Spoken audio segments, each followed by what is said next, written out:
Mes frères et mes sœurs dans le Seigneur, nous célébrons aujourd'hui le premier dimanche de Carême.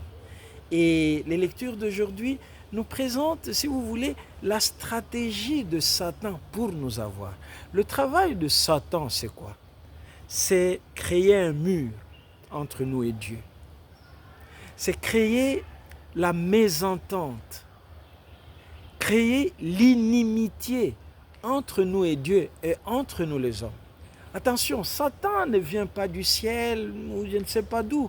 Il est au milieu de nous. Il a notre forme, il a notre corps, il a notre esprit. Il est notre frère, il est notre ami, il est à côté. Mais la stratégie de Satan est la même. Il se présente sous le couvert d'un homme bien, d'une personne qui veut votre bien, qui veut notre bien. Il connaît tellement notre histoire. Il connaît notre force, il connaît notre faiblesse, il connaît. Je vais vous dire quelque chose que Saint Ignace dit, qui m'a toujours touché. Saint Ignace dit, les diables, en fait, sa méthode, c'est quoi? C'est entrer par notre porte, entrer par ce que nous désirons, par ce que nous aimons, nous flatter. Et dès que nous nous engageons à répondre à ces sollicitations, dès que nous sommes dedans, alors il sort par sa porte. Et il nous laisse alors abîmés, morts. Qu'est-ce qu'il fait avec la femme? Et c'est le livre de la Genèse. Dieu a donné tout à l'homme, extraordinaire. C'est comme cette nature, vous voyez. Dieu met la femme et l'homme dans un jardin où il y a tout. Mais il lui demande de ne pas faire quelque chose. Il y a un interdit, il y a un commandement. Et comment le serpent, qui est le démon, qui est le diable, prend la femme? En lui disant, est-ce que vraiment Dieu vous a dit de ne pas manger? Hein? C'est ça qu'il dit. Donc, est-ce vraiment le Seigneur vous a dit de ne pas manger tous les arbres du jardin? Dieu vous a vraiment dit, vous ne mangerez d'aucun arbre du jardin. D'abord, Dieu, voilà. Dieu n'a pas dit ça, il transforme. Mais il crée le doute dans l'esprit de la femme. Est-ce que c'est vraiment... la tentation se trouve là. Est-ce que vraiment c'est ça? Est-ce qu'il a dit vrai? Est-ce qu'il ne vous a pas caché quelque chose? Ne vous a-t-il pas caché quelque chose? C'est-à-dire que dès que vous mangerez de cet arbre-là qu'il vous a demandé de ne pas manger, vous deviendrez comme lui. Et là, l'orgueil humain qui veut être comme Dieu est touché. Et la femme cède. Et la femme cède. Et c'est la même chose dans l'évangile, vous voyez. Dans l'évangile, c'est encore subtil.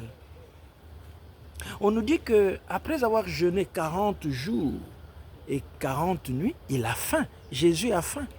Et il profite de ce moment de faiblesse de Jésus pour lui proposer des choses. Pour lui proposer. Alors il dit, si vraiment tu es fils de Dieu, si c'est réel que tu es fils de Dieu, mais ordonne à ce Pierre de devenir du pain, comme ça tu vas manger. Et ça en est fini. Donc il sait que Jésus a faim. Mais il oublie que cet homme vient de passer 40 jours et 40 nuits de prière, c'est-à-dire des proximités intégrales avec son Père, avec le Seigneur. Et donc, il connaît la volonté de son Père qu'il envoie. Il dit, attention mes jeunes hommes, il est dit que l'homme ne vivra pas seulement du pain. Mais, voilà, c'est là. Vous voyez, argument contre argument. Mais c'est sur quoi je voudrais m'arrêter aujourd'hui, c'est le fait que Satan profite de la faim. Parlons de la faim. Parlons de la faim. Vous voyez, quand vous avez faim, vous avez soif, c'est à quoi vous pouvez vous donner facilement. Parfois, la faim nous a poussés à commettre des erreurs graves de notre vie. Parfois, la débauche. Le désir d'avoir, en fait, l'avoir. Moi le premier, où l'avoir ne nous a-t-il pas conduit? La corruption, nous voulons avoir, nous voulons posséder. Et c'est cela que Satan propose à Jésus. Vois le royaume, regarde cette vie-là, tu peux l'avoir.